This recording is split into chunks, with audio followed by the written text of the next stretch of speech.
Haga jingele banyak hun persya ya udrok ubalawan ra ya ke jingma ka bakrau haga imlang ka salang ke Jaintian National Council Cleariat Circle haga arpulai tarik ujembang arajara arpusan kala sedang ban shim ni ka sin jam ban penlong ni ka jing kenra drok hagi benta jong ka thain Clearian haga ni ka jing lai kenra ka balalam khamat da uba Diamond Bare Working President baruba Sembo bi Sumer General Secretary kaseng kalau yo ban bat ya arngut ki samla ki ba pendan kam yo drop haka we ni ki jaka ka badan haka teka thain haringkat udrong hadin ke jing yo bat na kalyang kaseng kalau yalam mi ki samla shaka office tray kam jongka ban a jing sneng yaki haringkat ka jing kintu kan pam ban lan no ne jat jing di uba sneo haka bakala yo jing te bru bakidon bon ki nong khai drop haka thain East Jaintia Hills District ke JNC Cleariat Circle kalapan pau ya ke jing sngokya ka bajor ha ka bay bat ka jing yo lai lan jong gi nong khai drop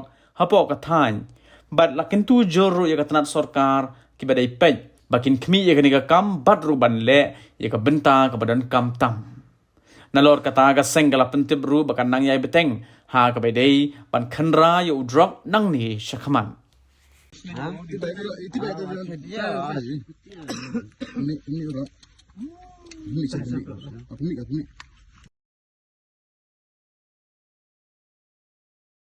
Besar aku TV. Aram pak saya bisa ni. Saya juga, saya mesti besar.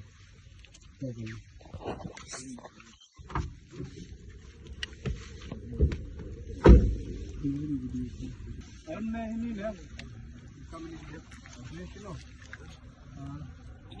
Ini pelat ni kena sikit.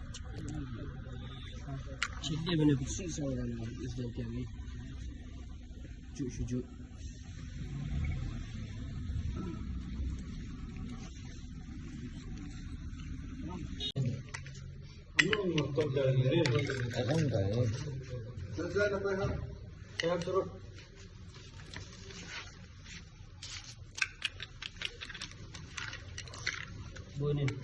Bonin apply.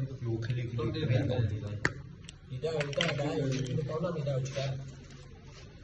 Ini kelang kali ni lah. Atau betul lah. Memang ni lah. Apa sih yang ni? Betul ni?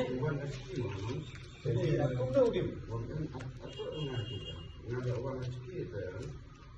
Ni dah pun bebas. Kau di ya, besar di kau. Kau tu ya, sampai tu.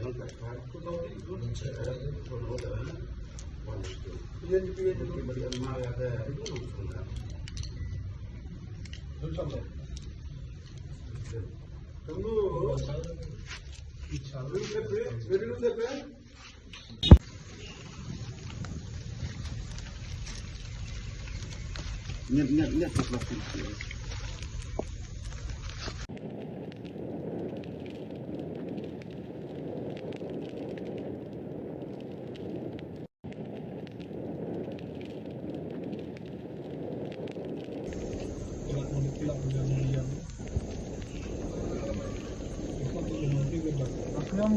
Habatin, pej bahagi kishap, kashap plus F.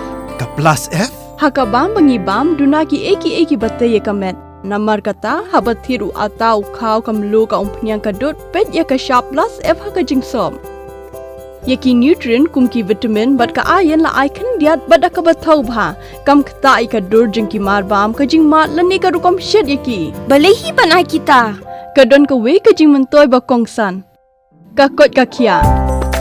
Ka nutrition bakam bha ka jing im bakam bha pendon kam daki marba medon ka sharp plus F menta kasni Lawan Ra Shapi Lingba ko office jong Commissionerate of Food Safety Meghalaya